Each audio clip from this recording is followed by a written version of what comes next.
Me ollaan täällä Askolan Tuomirannassa, eli tämmöisessä seurakunnan leirikeskuksessa, ihan tässä Askolan kirkonkylän kupeessa, mutta järven rannalla kauniissa maisemissa. Eli tänään nautitaan luonnosta. Ei mennä millään hikilenkillä, vaan hiljennytään ja pysähdytään ja kuunnellaan luontoa ja omaa kehoa. Niin me ollaan saatu tähän tapahtumaan yritystukea, jonka avulla me ollaan pystytty sitten kustantamaan tänne taksikuljetus niille, jotka ei itse kuljetusta ole pystynyt järjestämään.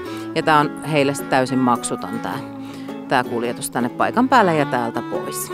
Samalla tavalla myös yritystuen avulla me ollaan saatu järjestettyä tänne kaikki tämä tarjoilu. Me jumpattiin hiukan ja tunnusteltiin lehtiä ja kuusen oksia ja miltä tuntuu pistettiin silmät kiinni ja tämmöisiä hauskoja juttuja, joita itse osaisi ajatellakaan, että on ihan hienoa.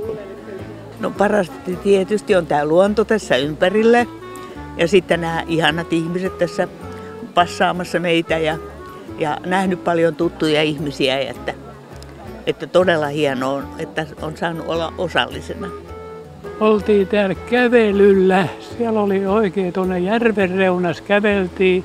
Löysin karpaleita ja oli oikein kiva kävellä. Ja sitten oli hyvä tarjoilu täällä ja kaikki on hyvin tänään.